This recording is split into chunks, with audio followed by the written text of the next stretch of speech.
The Path to Authenticity is brought to you by GIA Miami. Founded by world-class mental health experts, GIA provides advanced care for difficult-to-treat conditions, including anxiety, medication-resistant depression, and obsessive-compulsive disorder. Using state-of-the-art methods, GIA can help people recover from conditions when more traditional approaches can't. Dr. Antonello Bonci has assembled an expert team serving international clientele in a modern and resplendent Miami setting. If you or someone you love is suffering from depression, anxiety, OCD, or other mental health concerns, call GIA at 833-713-0828. You can learn more about GIA by clicking the link in the show notes or by visiting giamiami.com. Thank you for listening to The Path to Authenticity. My name's Tom Gentry. I think of this show as the opposite of small talk. You'll hear real conversations with real people who know who they are. We talk about what makes them who they are, how they became who they are, and how we might become truer expressions of who we are.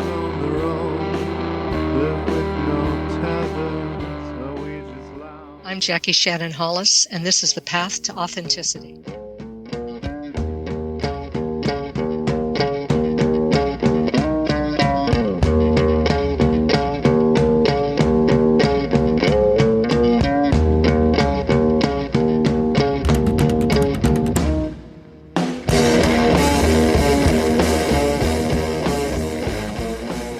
If this is your first time here, thanks for checking it out. If not, thanks for coming back. I'm Tom Gentry, and this is The Path to Authenticity, episode 164 for March 1st, 2022. This episode features the author Jackie Shannon Hollis, who I featured on the podcast almost 2 years ago at this point. So this interview is from episode 54, which was originally released on April 6th, 2020. Got a lot going on personally right now. I'm in the middle of a move. And so I'm continuing to re-release some of these episodes that are back in the archive. Some that those of you who are newer listeners to the podcast may not have heard or had access to prior to this. So I'm going to be doing this for the next few weeks. I'm moving on March 15th, and next week I'm going to have an episode featuring a nutrition coach named Fawn Clark. That's a new one. Then I'm going to dip back into the archive and share an episode with a guy named Joshua Shea, who talks about pornography addiction.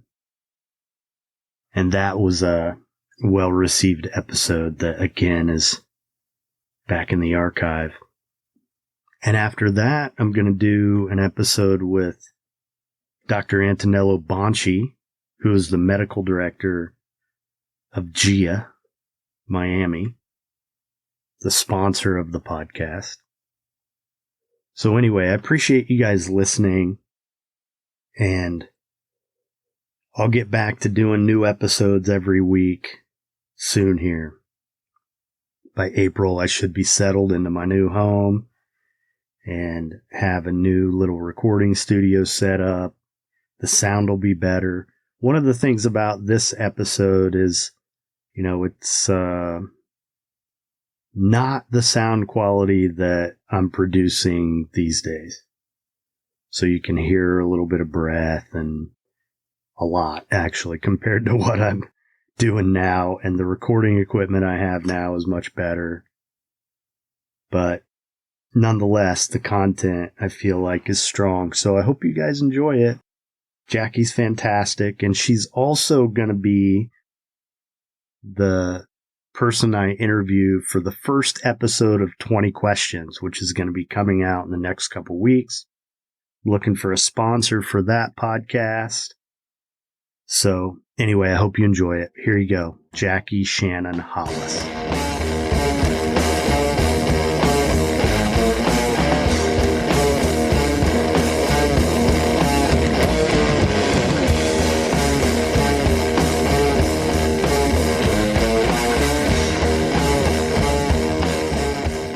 Jackie, how you doing? I'm good. It's good to talk to you, Tom. It's good to talk to you. I really appreciate you taking the time to do this. And, the closer we got to this and the more I thought about it, the more excited I became to have this conversation with you and to hear more about your memoir. And specifically because I feel like,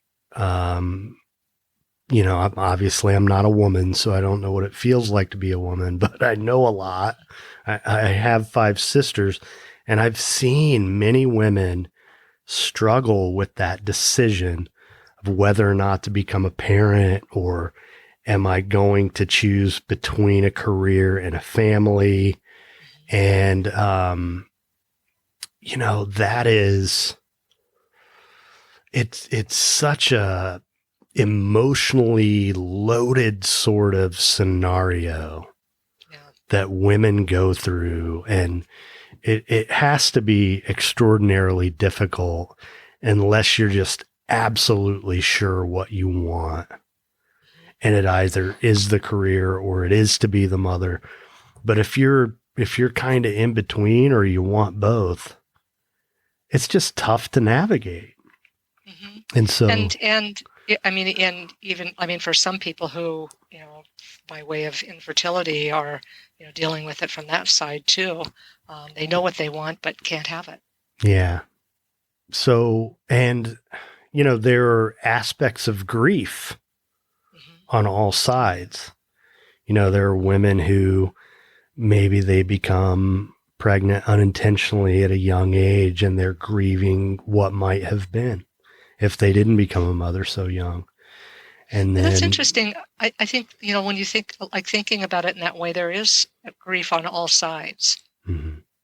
Yeah, they're, and it's not all the same loss, but it's all a grieving process. And I've just seen women, I've seen some women, I've had women in my life who have agonized over this, who were really, mostly women who were really invested in their career. And was their struggle then, they were invested in their career and felt that it would cost them in some way to have a child, even though they wanted one? Or well, and I'm not so sure it wasn't also an element of guilt for not prioritizing becoming a parent. And then, of course, you talk about this in your book with your mother, especially about, they want grandchildren. Yeah. And so, especially if you're in a family and you're the only daughter, I've seen that too, where, there's almost a responsibility and they feel like they're doing something wrong. It's an internal struggle. And it is, I think the part of teasing out what is my own desire and what is coming from outside expectations, what is my body? There's a question, I suppose, about how much of the desire to have children is, for women, is truly that biological drive. But for me, it felt like that. And so just trying to sort out, where is this wanting or longing coming from? It's really complex. And I think it's not, it's not simple. I think the person who has a child, it's hard to go back, although I have heard women say this, that they have regretted that choice. They feel more comfortable, I think, saying that to me than they might say to other people. Mm-hmm. But and I've had people who've not had children say they regretted that choice as well. But it's it is this, for me, it was this ongoing process of trying to figure out, where is this thought to have a child, this feeling to have a child coming from. And, that was set against the desire to stay with my husband who didn't want to have children. And where is that desire to be with him coming from so strongly? Yeah. Well, and one of the reasons why I was excited to have this conversation with you is where this fits in the whole picture of personal authenticity. Because you're right. Those are the questions. What is it that I really want versus what do I think I want because of some unmet need or whatever it might be that's driving a desire that I may have. Our desires don't necessarily they're not always grounded in what we want. No. For ourselves. I think, so much of what we do comes from the expectations outside. One young woman who read my book who has children, and so she'd be Gen Y, I think. She said, I had kids. She said, I felt a little bit guilty when I read your book because I had these children without ever really thinking why I was doing that. She said, I just thought it's what you were supposed to do, to get married and then have children. And I think there are many, many things that we do just because it's just sort of set up and built into this story about what your life is supposed to be like. It surprised me to hear that from a younger generation because I know it was true in my generation. There were very few other examples of women without children. Well, and this point you're making about it just being maybe a societal norm. It's the same thing with marriage. I think, it's one of the things that I think is a culture where we kind of fall short because we just have we operate with this assumption that by and large, everyone's supposed to just get married. And, there isn't a written rule about a specific age, but at a certain point, if you haven't done it yet, you start feeling like there's something wrong with you because of the messages that we get in our culture. And, for me, I was a guy who at 27, 28 years old, met my ex-wife and kind of, there was a bit of, well, this is my chance that here it is. And it probably somewhere in there was the thought that, there's something wrong with me because this hasn't happened yet. I'm late. I already have friends who have kids and homes and all that stuff. And here I'm still single. And so there was a sense of urgency that in hindsight was completely unnecessary. And I think the other side of both of these things, whether we enter into a marriage without when 10 years later in hindsight, we might have done it differently, or the same thing with becoming a parent, it just, it speaks to how, to some degree, I guess we're just powerless to life. We can't control everything. Oh, yeah. And things don't always work out the way that they're planned. And that's part of where we garner our wisdom, I think, when we go through these things in life and we learn to adapt. And it makes us more compassionate, hopefully. Or, if you're not emotionally balanced, it might make you bitter, I guess.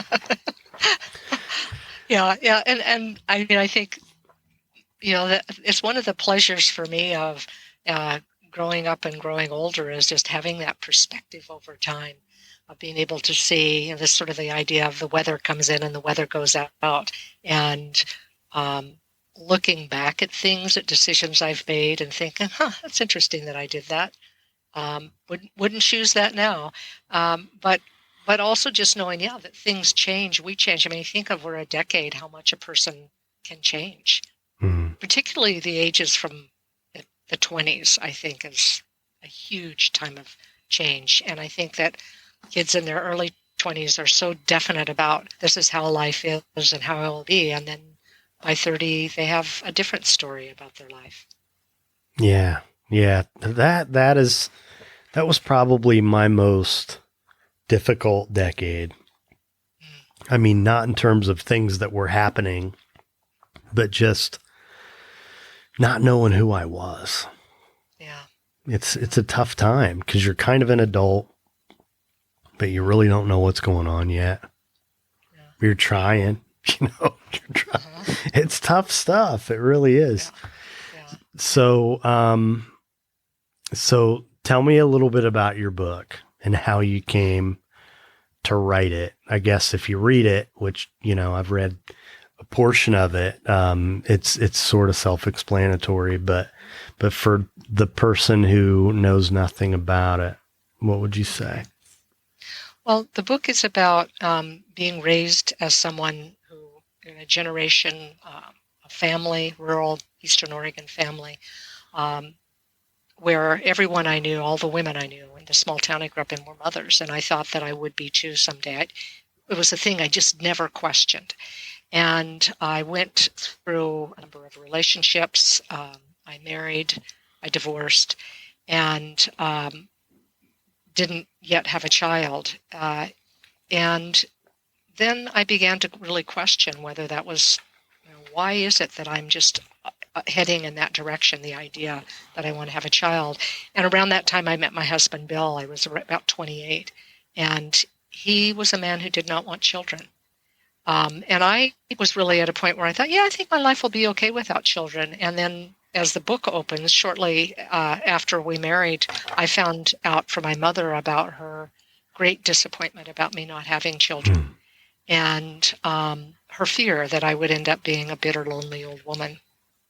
And there was something about that particular moment, being with my family and hearing her disappointment, that went into some very deep part of me that I couldn't seem to wrangle back down, of really feeling this, knowing that I was going to be left out of this club, and that I was going to be disappointing people, and pleasing people was a pretty big thing for me for many years. Being a good kid, although I also was not a good kid secretly. I was very mixed. So that's really, the book is about this process of being in a relationship that I very much wanted to be in, and how my husband and I navigated that.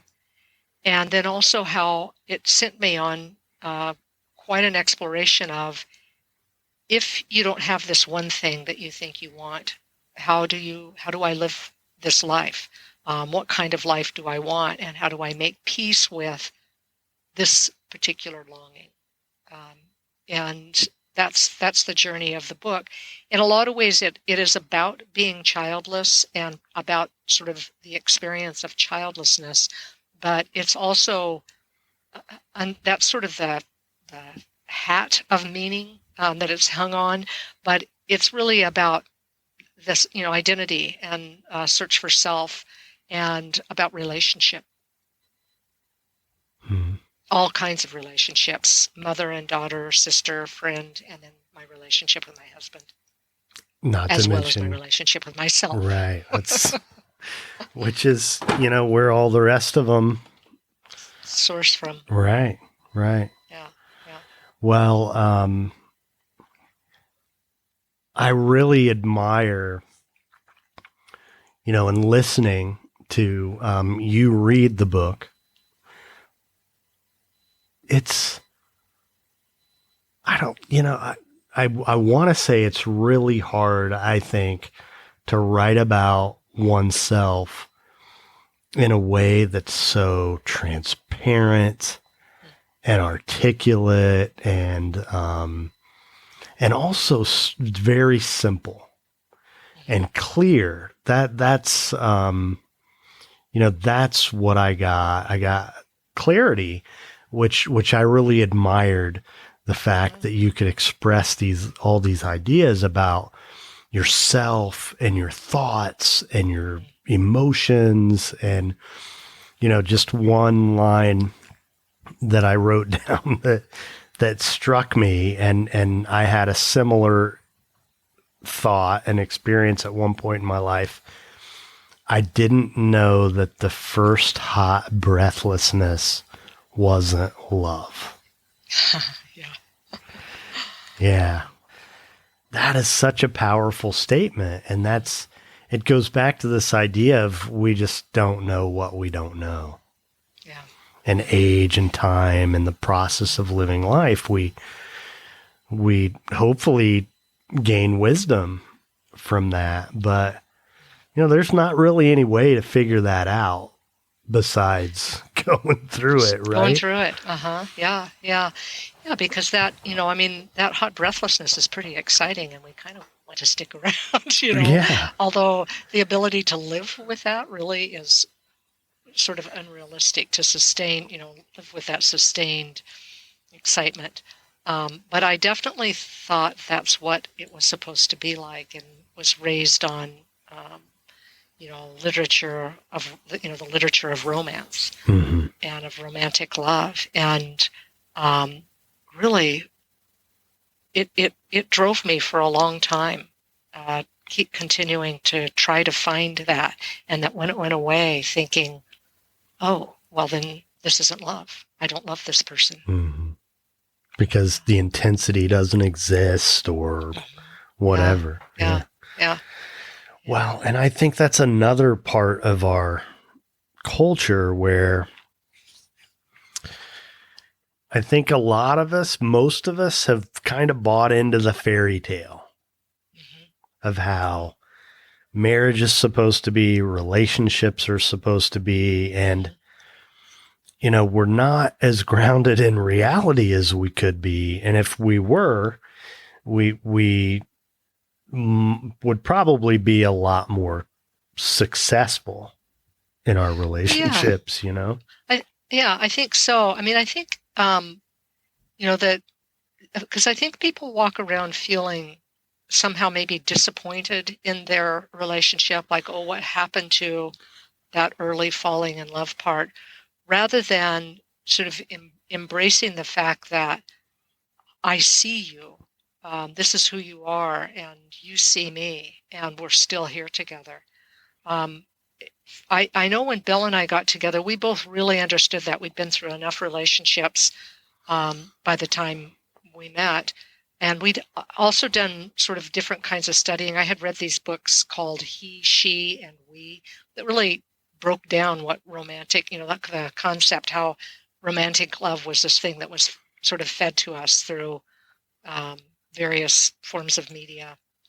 And then also understanding that every relationship hits a power struggle when those rose-colored glasses fall away. Mm-hmm. And so we went into it knowing that. So we fully embraced the excitement, the breathlessness, knowing that there was going to be this point where that turned. And that settled down, and we would actually see each other and then get to decide, is this where I want to be? Mm. Yeah, well, so that's something that sounds really appealing to me. Yeah. To find someone who sees life clearly enough to know that that's really how this works. Mm-hmm. To know, okay, so here we are. We obviously have this love for each other, but and I think a lot of times I have put pressure on myself by, okay, I have you, you're my partner. By God, I'm going to be with you. We've committed to each other. Now we're going to be together. And in doing so, then ignore the little red flags that come up to signal to me, like, maybe this isn't the best partner for you. And for me, I wouldn't even allow that into my consciousness because I made this commitment. Right. And man, what I know now is I meet someone and we decide we're going to give this a go. and see where we are when that honeymoon's over. Mm-hmm. And if at that point we then decide that we don't want to be together, it doesn't mean I'll have any less love for you. The shape of it will just change. It'll be different. Yeah. But that's, that's not the way most people want to look at it. And I think probably a lot of people would have a hard time letting go of the fairy tale. They're so invested in it, Yeah. Yeah. I guess because I've been kind of gone through this process, I'm always surprised that it's still out there. That's still going on. People still do this. Yeah. And I mean, I understand it. I definitely know there are times where, and I think that's just kind of that, like I'll hear a song that will just really, get some really deep part of me and think, oh yeah, that longing and that sense of being completely fresh and new to someone where they just just completely adore me in this. I just want to know everything about you way. And Bill, I have to say, I do feel adored by Bill, but I also know he's seen all of the rough, dark edges of me. And, sometimes there could just be that longing for the newness and the excitement. And I think no matter how long or how much or how, kind of how wise I might think I am, I still, occasionally have that, oh yeah, I remember that feeling and I liked that feeling. Yeah. Yeah. Yeah. It's, so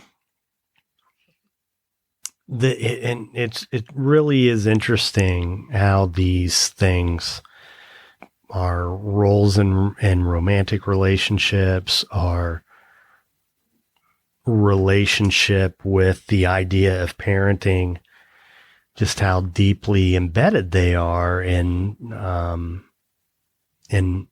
who we are as human beings, and how this whole podcast is sort of based on the idea that if we really just kind of focus on what it is we want from life, we're going to be a lot happier and we're going to be better for the world. And the idea of becoming a parent, there's so many of us. There are a lot of people who, whether they know it or not, whether they mean to or not, and becoming a parent is such a healing process. I think so often it's about someone trying to heal something, trying to find a missing piece. Yeah.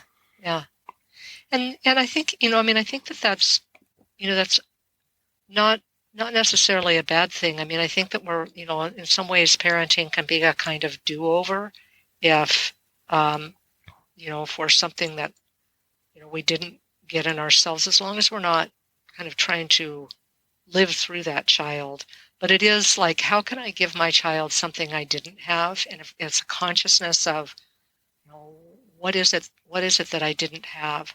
But I think it's in the same way about not having the romance about, a love relationship. I think it's just so important to go into parenting.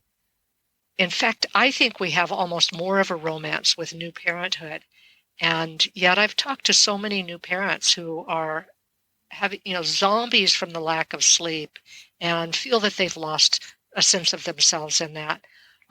So, having them also go into it with, I know this is going to be a challenge, and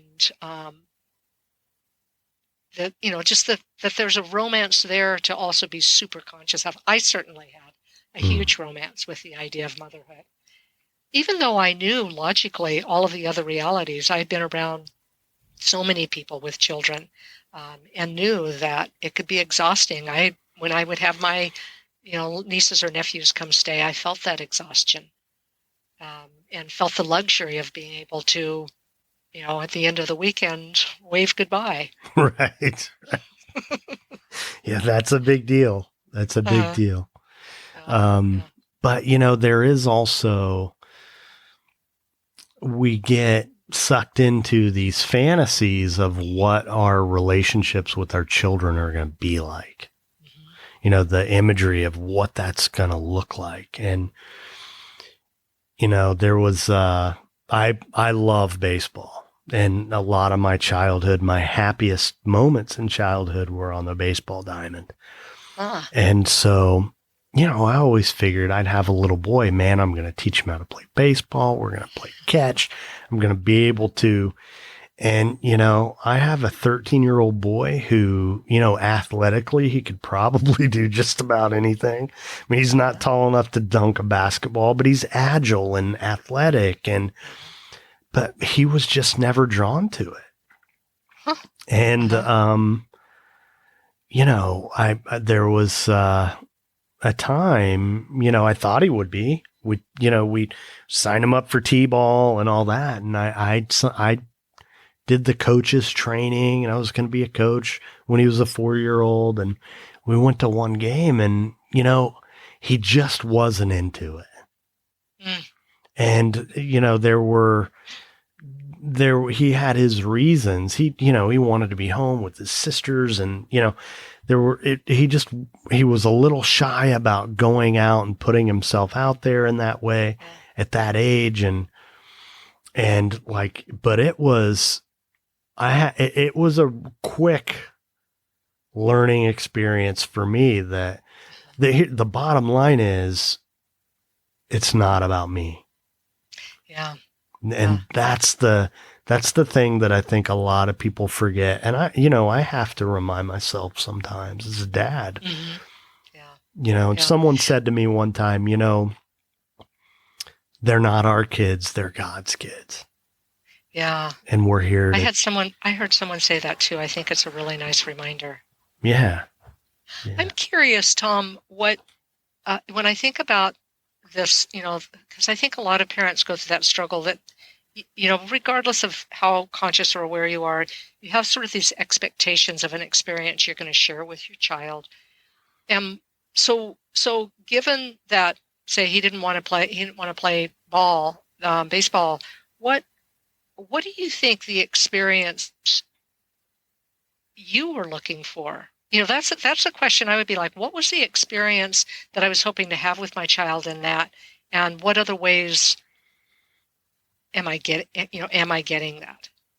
Well, I think ultimately, with the benefit of a decade or so of time and therapy and lots of work on myself and self-examination, I'm the youngest of 8 kids. I had great parents, but my dad was 50 when I was born, and there were 8 of us, so I probably played catch with him twice.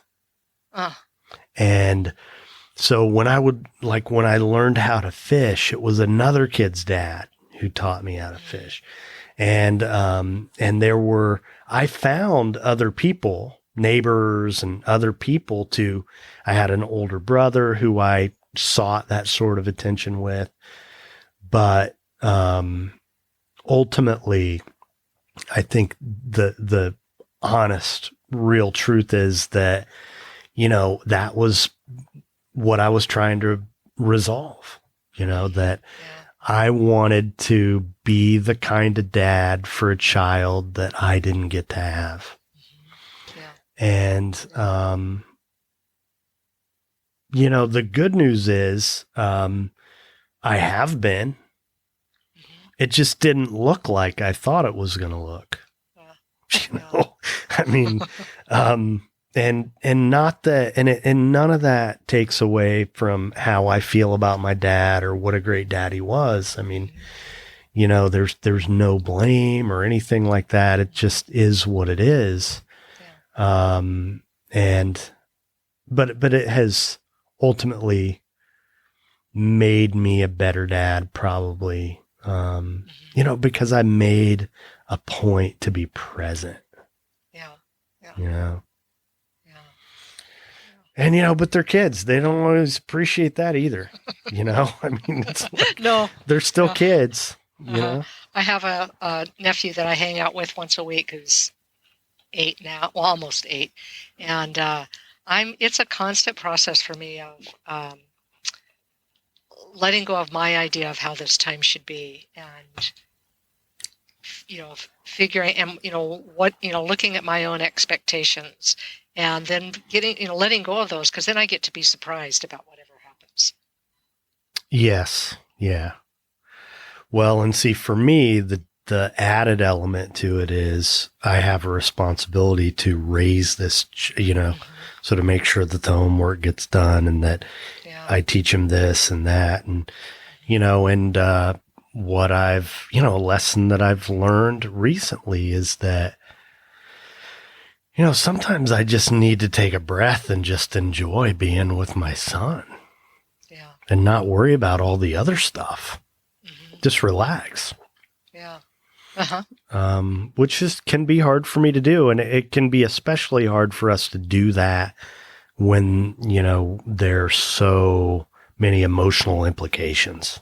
Mm-hmm. Like when it comes to,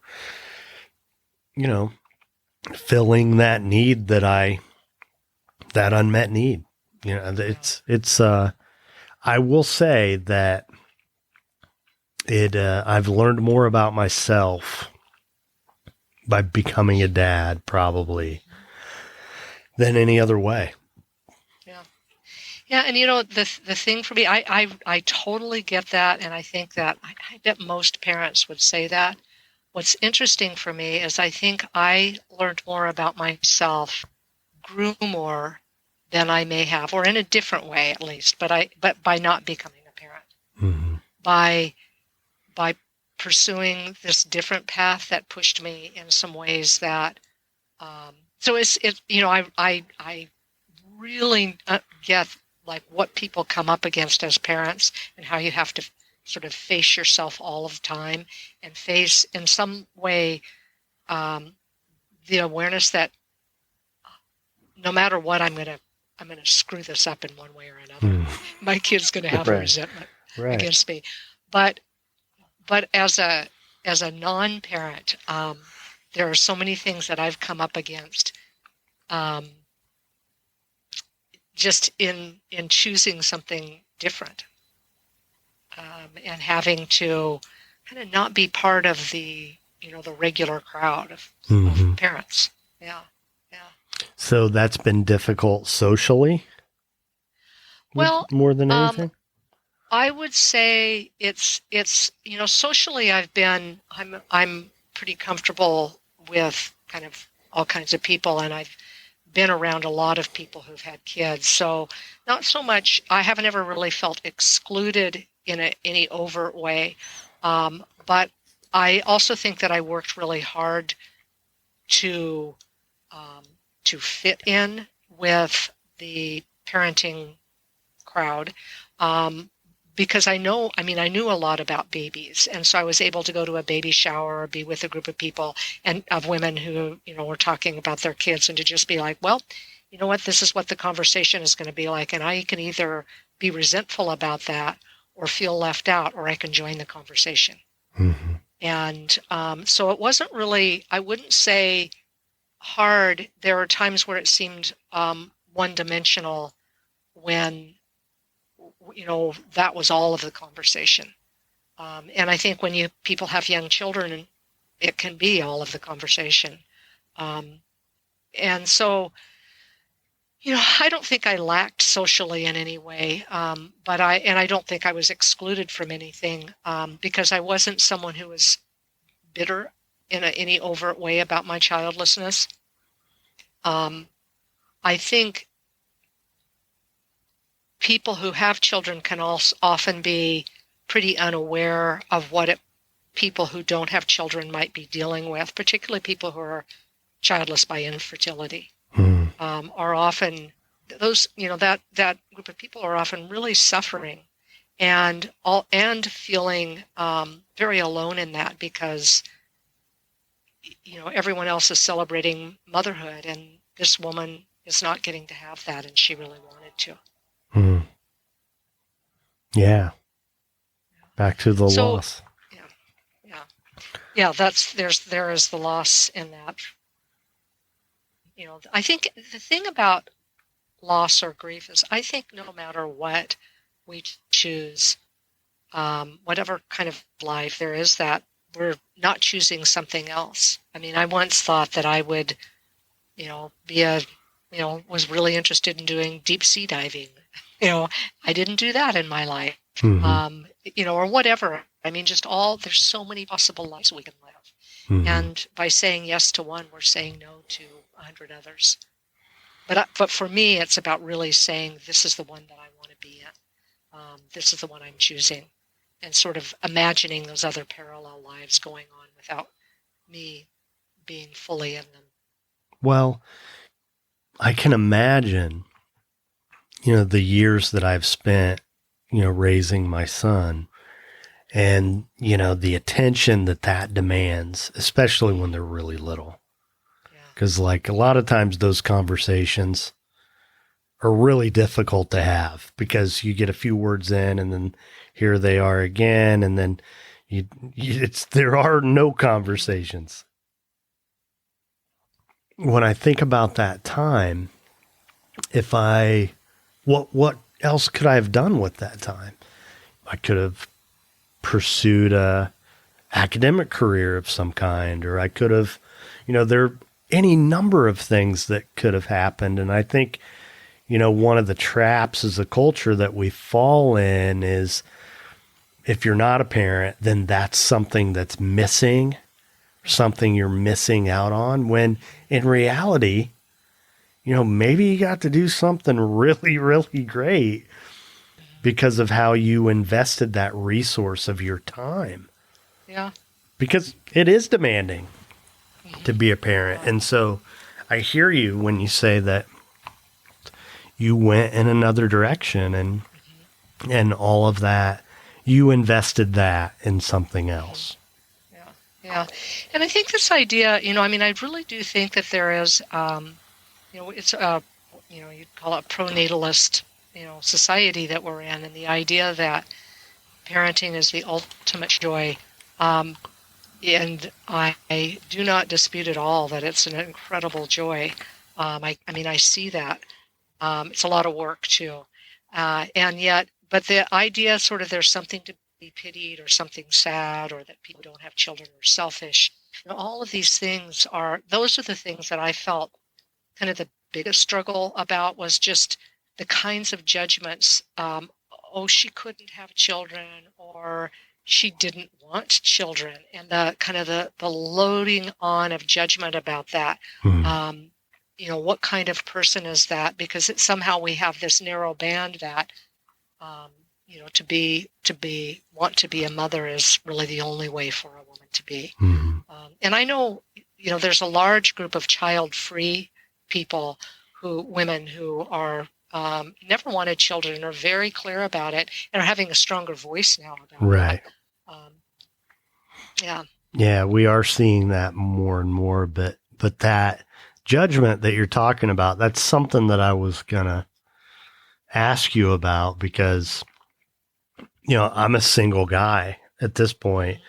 I had a colleague of mine, I was talking to him about this woman who I was dating, and, he's asking me questions about her, and, she doesn't have any kids. And, he literally said, well, a woman that age, if she doesn't have kids and she can have kids, you gotta kind of want, there's something there, Tom. That's, so I imagine you have experienced some of that judgment in your life. I don't know how you could avoid it. Yeah. I had a thing happen here last June. I was at a library association meeting in Washington, D.C., right before my book came out. And I was sharing advanced reader copies of my book, and there was an older man who came up to the table. And I said, would you be interested in advanced reader copy? And And and I talked to him a little bit about the book, and he just looked at me, he says, I've met women like you, women who didn't get what they want. And I pointed out, the word happiness on the cover of the book. And I said, I really think you need to read this book. But it was this really sort of much laden kind of thing that somehow is bitter or unhappy. And that is something that I really rail against, because anyone who knows me personally knows that I am and have always been an incredibly joyful, playful, happy person. Even at times when I was struggling, there was this sense of joy in me. And I've always had access to sort of all of the feelings. And so what has been more, I think, what I've gotten more, that was a kind of a one-off experience. I haven't had a lot of things other than people saying, well, you wouldn't know because you're not a mom, or people who say, well, as a mother, I understand, some tragedy may be happening, something that happened to a child. And the person will say, well, as a mother, I really feel this deeply, as if someone who isn't a mother can't feel deeply a tragedy that happens to a child. And so it's the kinds of things that are some of the exclusionary kinds of language that can happen. I've had deep relationships with so many kids in my life, and I have loved them unconditionally. So I'm always surprised at this idea that just because I don't have children, I don't know the capacity to love children. Yeah. And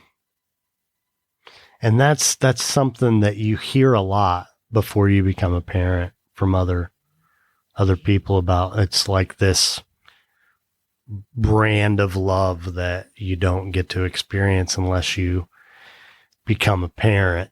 Yeah. And looking back on the moment that I did become a parent, like I expected something. I expected it to feel a certain way. And like, I didn't think it would be subtle. Of course there was joy, but what I did experience that it didn't, it wasn't like a lightning bolt or anything like that. It hit me over the course of a couple hours after my son was born.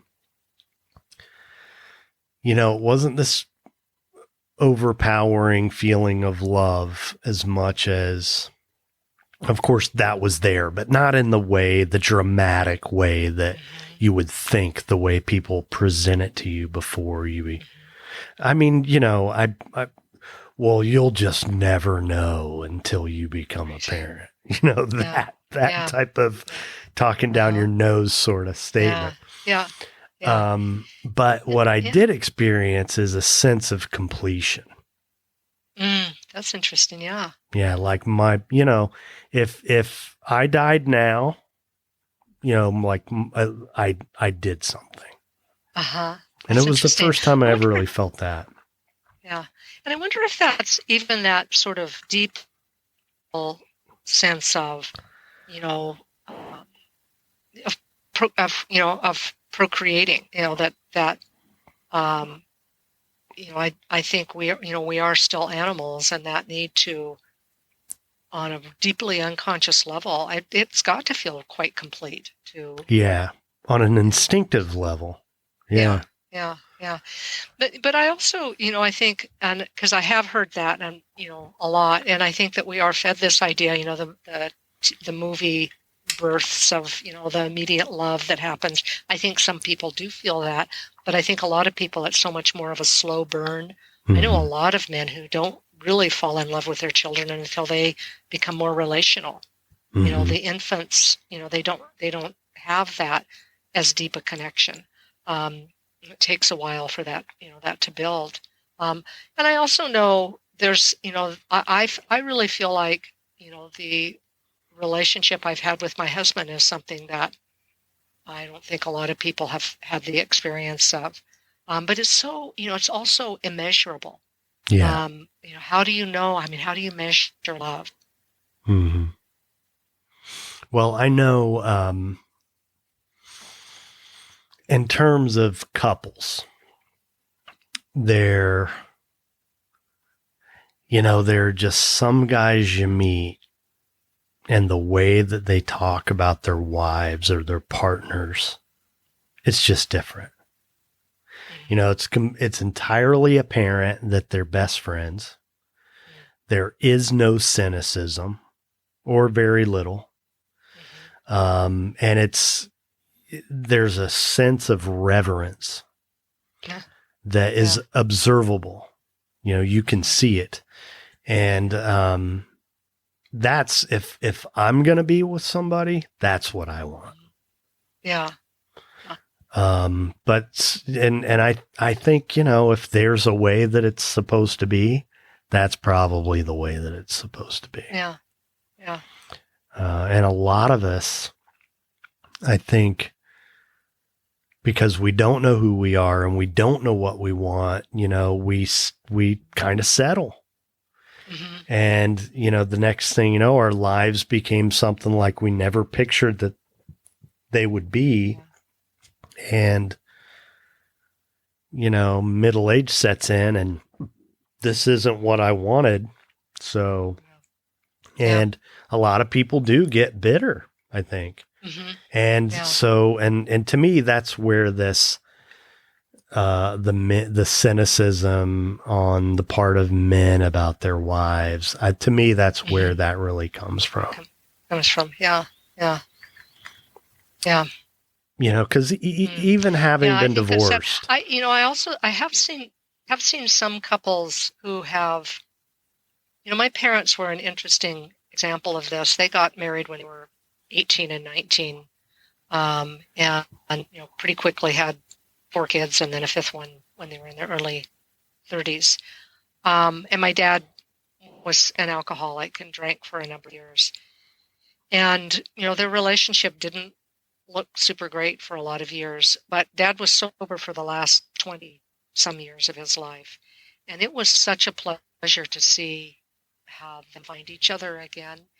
And in a way, that time when he was drinking, my mom kind of went off and found her own self in different ways through art and work and doing all kinds of creative things, as well as, she started the rural ambulance crew in our small county. And by the end of Dad's life, I would say that Mom and him had quite a sweet love going. They had, I've seen some couples go around and find each other again later. And Dad, I think, had that. He had both a reverence and an irreverence for Mom. Yeah. I think, they kind of sat side by side. But he did adore her and always was her fan. Yeah. That's nice. That's nice to hear. And, where, through his alcoholism, your mom, out of survival, probably kept herself busy, found things to do, and had all this whole aspect of her life that may not have existed had he been present in a different way. And then because they stuck it out, they circle back later on, and that's really cool.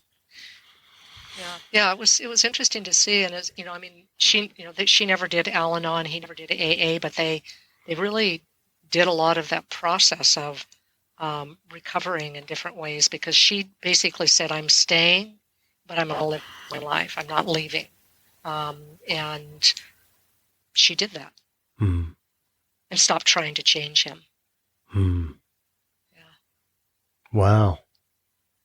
That's remarkably healthy for a person to do without, I know, without any, she really did it. And he, in his sobriety, it was quite healing also, because seeing him become a grandfather in a way that he hadn't as much been as a father. He was around quite a bit when I was quite little, but then was his drinking took much more of took him away a lot more.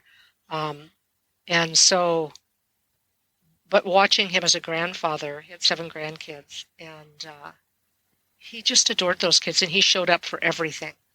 And they were out at his, out at the house a lot. And so there was something really healing for all of us in that as well.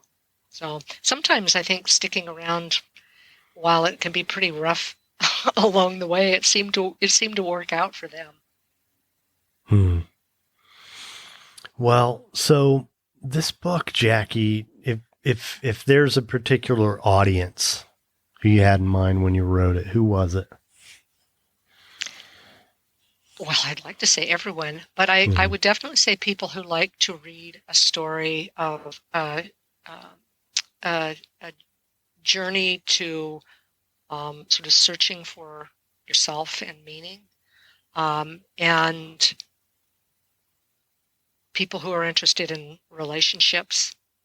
And I definitely think that it's something for both parents and non-parents. I've had a number of people who are parents say how helpful it's been for them to both looking at their own decisions around becoming parents, as well as their understanding of the people in their lives who do not have children, particularly the women in their lives who don't have children, and that they've engaged in conversations with them differently than they ever had before, and sort of honored them a little bit differently.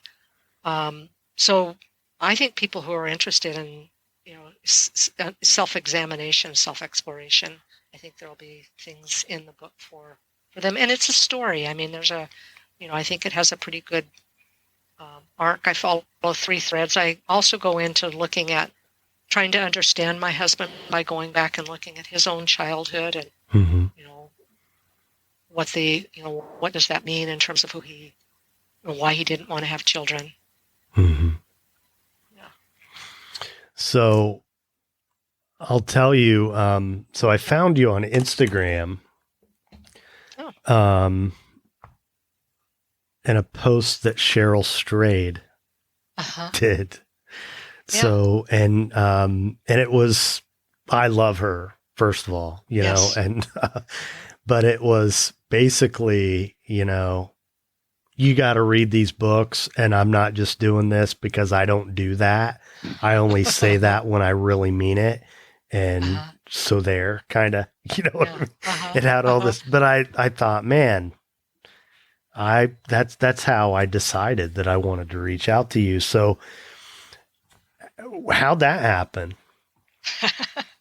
Well, so Cheryl, I live in Portland, Oregon, and she's a writer in the local community. And I had met her once before Wild and Tiny Beautiful, before she was known as Dear Sugar, and before Wild came out. Right before it, I'd gone to a reading. She was reading in a pub, and we had an interaction, and then we just sort of, loosely, followed her on Facebook, loosely knew each other in this great, big, huge literary community that I'm a part of here in Portland. And so when I was getting ready to ask for blurbs for my book, I reached out to her, and she was at a point that I had heard that she wasn't reading, doing that much anymore. But she agreed. She said, "Yes, I'll read it." And then she wrote this blurb. And so when the book came out, it was the same day as Renee Denfeld's book, The Child Finder, came out, she's another Portland author. And she did that tweet, and it was pretty fabulous of her to do that. Yeah. She just, I mean, it really, or that post on, I guess, was where she put it. But anyway, it was on Instagram. It was just really exciting to have her be that generous. And she is an incredibly generous person. I think she gets a lot of asks, and she has to set boundaries on a lot of that. But so I felt really grateful that she did what she did. Well, it got my attention for sure. And I'm glad I, followed that little thread and found my way. I am too. Yeah. So, so if you go back to a younger you, what would you say? When would be the time when she most needed your support, and what is the wisdom that you would impart to the younger Jackie? It's such an interesting question because my first thought is the younger Jackie probably wouldn't have listened. And there are so many things that I look back now, just even in terms of my body image, like just love yourself, you're okay. That it took me a lot of years to understand. I would say probably the moment where I most would have needed the advice of the older Jackie was there was a time, and this I've written about this a little bit in the book because it's a thread that weaves through this whole thing about my relationships and about choices I make and a sense of death being on my left shoulder as I was sexually assaulted. And there was a time where I thought I was going to die. And mostly letting her know that she was going to be okay. And sorry, I get a little teary about this. No. That it would be okay to let other people help her. My instinct back then was I'm going to stand up and carry on and be tough and not let this hurt me. And of course, it has an impact no matter what. And it took me years to really understand what the impact was. And I needed to protect myself on all these levels, but I think I went so overboard with being tough and strong that it's only now that I really understand how just the value of letting people in. That I don't have to have it all together. Yeah, that's a tough one, isn't it? Yeah. And in the book, I mean, when you told your mom, I mean, basically what you said is, I'm okay. Yeah. Yeah. And what stood out to me about her response is, man, I don't know how your dad's going to take this. Yeah. And I thought, well, that wasn't the best thing for her to say to her daughter who was just assaulted, but, and we do, like, we do instinctively respond to these things, and we're protecting ourselves too, Yeah.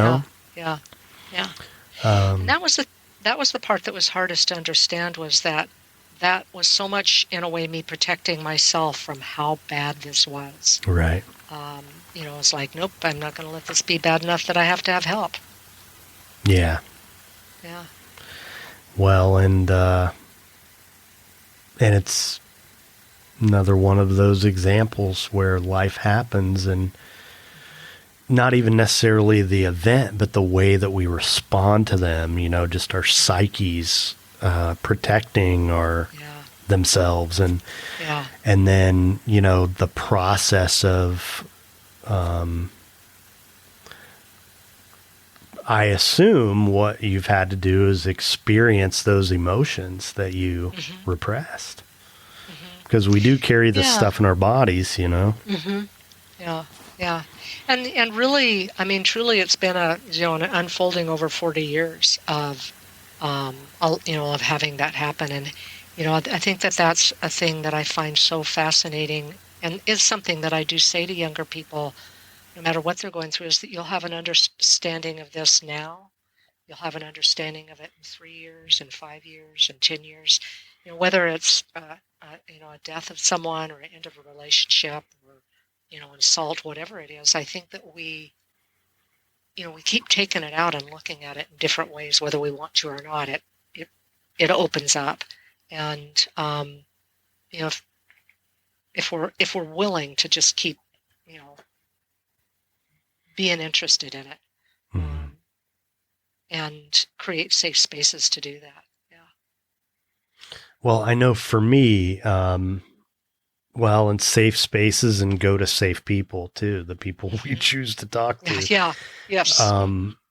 But I've come to believe that probably, the difficult experiences I've had in life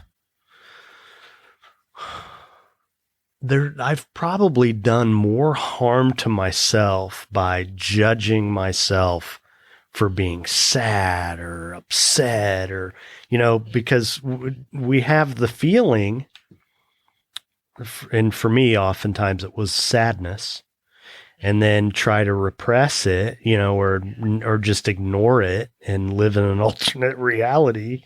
But then when I would feel it, be ashamed for feeling it. I mean, it'd just pile on and make it worse. And what I, want to teach my son and try to teach other people and try to do myself is just whatever it is, experience it and stop trying to resist it. Now that doesn't mean it's not always convenient to have a meltdown. So maybe I need to hold it together for a few hours until I can be with that supportive person or be by myself and let the tears fall. But, and I think specifically with men, that's one of the places where we've missed the mark over the generations, where it's not about not feeling the emotion. What we really need to do is compartmentalize it and experience it at the appropriate time in the appropriate place among the right people. And what that has turned into, and in most cases with men, is don't feel, Yeah. I'm struck by how often, when I'll see a man cry, women do this too, but they'll cry and say, I'm sorry. Well, and I'm not going to cry, or I'm going to be a big girl or big boy, and I'm not going to cry. Well, why not? You need to cry. Why not? Yeah. I know I had been seeing a therapist up until, about a year ago, that, just the exploration with her about,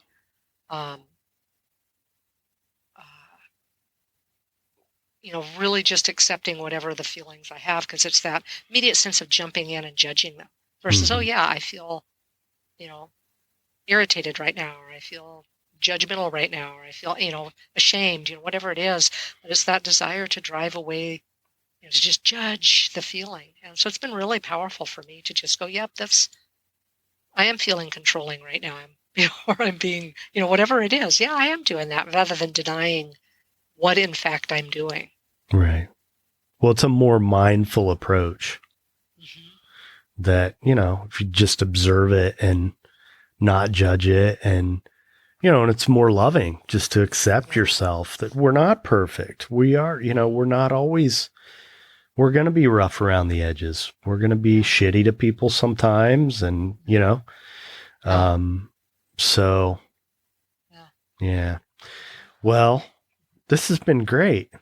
Yeah. I hope you've enjoyed it as much as I have. I feel like we jumped right in and went real deep, real fast. Yeah. And I love that. That's what I love about this podcast, because I feel like we just need more depth in the world. And, so I've really enjoyed your book. I appreciate that you're out there creating this, opportunity for people to talk and listen in a deeper way, because I'm all over that. I think it's great. Yeah, well, thank you. And to me, it's one of the things, and you and I talked before we really started recording about the world of addiction treatment. And for many years, I've kind of had one foot in and one foot out. And as I get to know myself and kind of figure out why, and what I've come to realize is what has really bothered me about it over the years is that, we're talking about all these approaches to stop the individual addiction, or should we do this or should we do that, or what's the best way, or my ways, I did it this way, so that's the right way, or, how long should you be sober before you sponsor someone? All this stuff. And in my head all along, I've thought, when are we going to do something to put an end to this? Because this isn't the problem. The substance isn't the problem. The problem is that, well, to me, the problem is that, this culture that we live in, we're numbing ourselves in mass. And it's not just substances. It's in some ways, it's probably TV or sports, or of course there's gambling and sex addiction but really just avoidance of ourselves. And I think if there's one gift of this coronavirus that we're experiencing, it's forcing us to be with ourselves and take a look at ourselves. And so this podcast, this whole Path to Authenticity thing, it's my small attempt to try to, take a little bit of a stab at the bigger problem. Maybe if we all had a little more meaning and were more fulfilled, we wouldn't want to numb ourselves. Yeah. Yeah. So, well, I think this time right now will be an interesting one for exploring that. Absolutely. It's going to be an opportunity. Solitude. Yeah. It's going to be an opportunity for a lot of good if we accept it.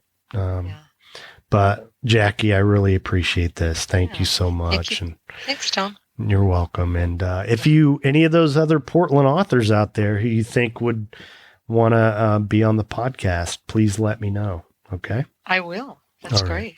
All right. Well, thank you. Thanks. All right. Bye-bye. Good job. You didn't hang up. One thing I didn't know if you wanted me to or not. No, I always forget to do that. I need to put that in my little description. I'm going to say goodbye, but don't hang up. I do want to say your preparation on this is really amazing. I mean, having the guest overview is really, really nice. Oh, thank you. Thank you. And it didn't come right away. I mean, I haven't had it for that long, but it does make it easier for people. And one of the things that I've had to consider and kind of talking this through with some people who I trust is the benefit of that is a lot of people aren't, they're not going to be as comfortable as you are having their voice recorded, talking about themselves. So if there's a way to kind of get rid of the mystery a little bit and give them something to hold on to, so that's good. That it helps with that, but I appreciate it from you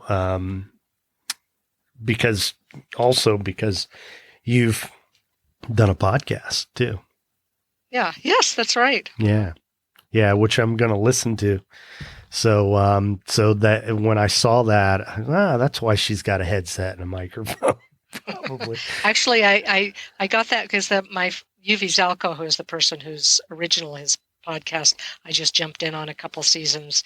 He doesn't even do it anymore either. He's on to other things, but we had the big fancy ones, but it was so much fun. I loved it. And, we did a lot of editing and playing around. I mean, we were definitely amateurs.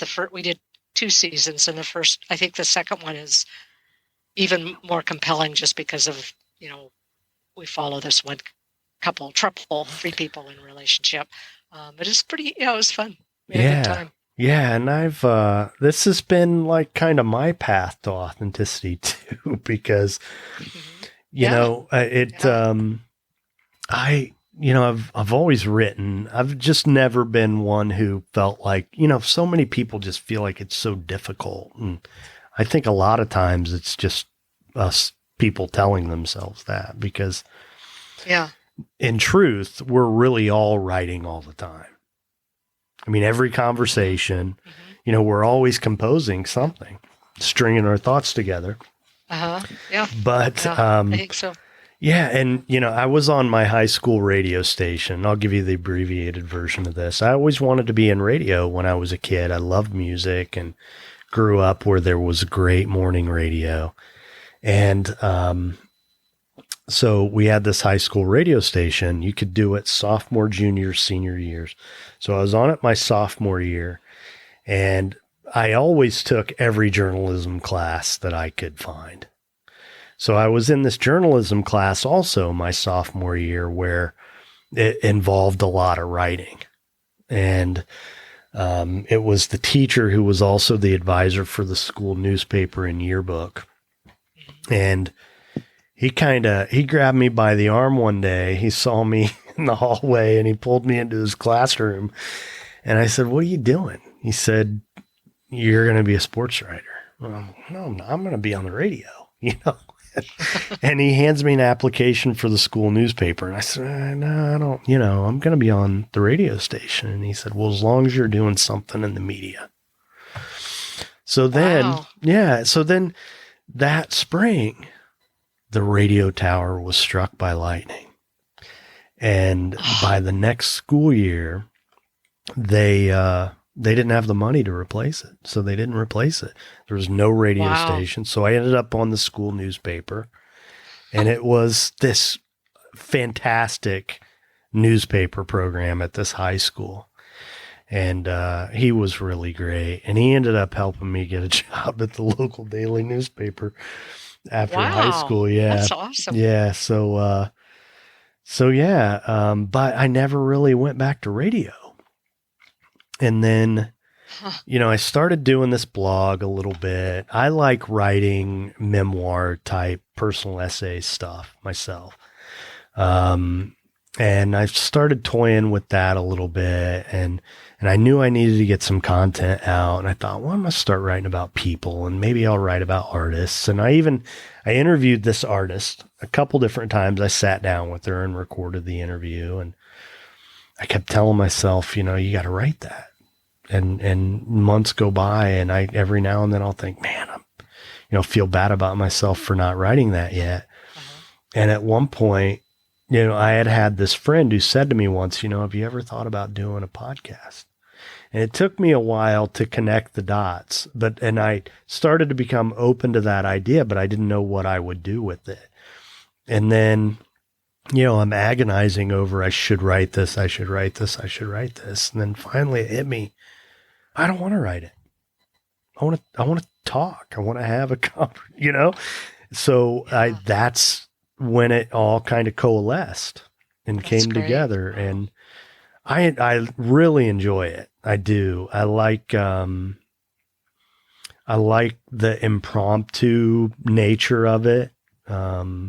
Sometimes guests have a little bit of a hard time with that because they want to see it as an interview. And, well, can you give me a list of the questions you're going to ask? And I'm like, well, I really just want to have a conversation and let's see where it goes. I've never had a terrible one. Well, and I like that. I mean, I that's something that I've enjoyed about listening to your podcast. It's just that it is a conversation, because I think a lot of times, particularly as an author, it can just be like kind of going over the same territory.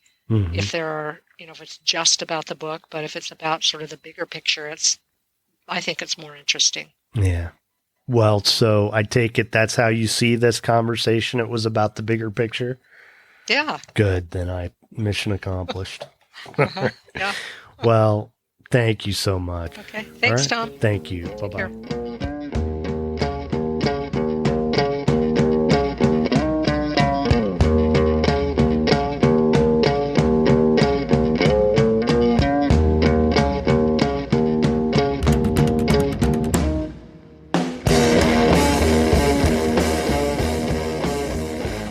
All right, there you go. Another episode in the books. Thanks for listening.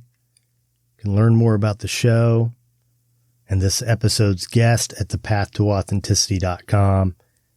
If you enjoyed this episode, please share it with someone. Leave us a review on Apple Podcasts or wherever you listen. Every little bit helps. I want to thank the band Punk Rock Opera, whose music you hear throughout the show. Their songs are used with permission from the artist and under a Creative Commons license. If you're so inclined, check out the Patreon community. As soon as I do these interviews, I upload them to Patreon, where the content is only available to patrons. And for just a couple bucks a month, I usually post audio content, their exclusive audio content, probably 8 times a month, if not more. And as these new episodes are released, as soon as they're done, they're available to patrons. So sometimes that might be 2 weeks before an episode is released, or even longer. Usually it's a few days. Anyway, if you want to support the show, that's a great way to do it. So thanks again for investing your time. It's a big deal to me. Thank you for supporting me and supporting the show. I hope you keep coming back. Be nice. That's our story. I hope you enjoyed the punk rock opera. And we have one last piece of music for you. It goes like this.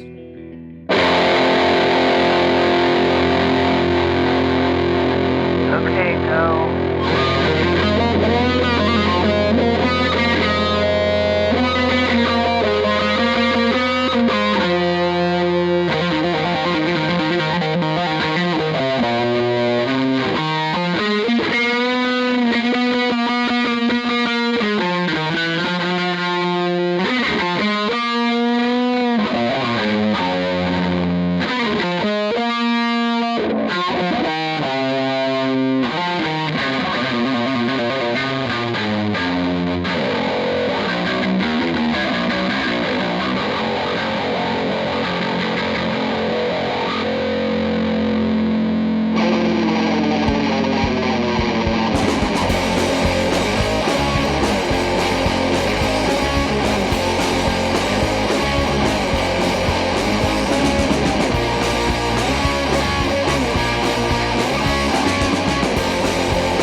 You cannot make us. We are the Jedi Man.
Generation self-made bands, we cut our teeth with bloody hands.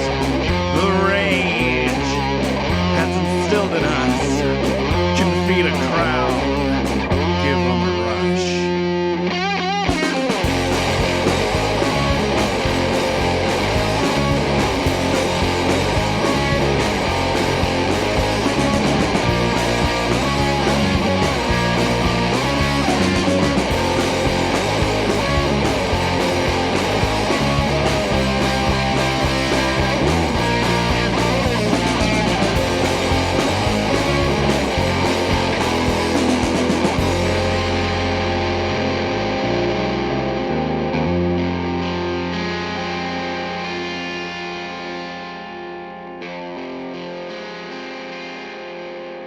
Thank you.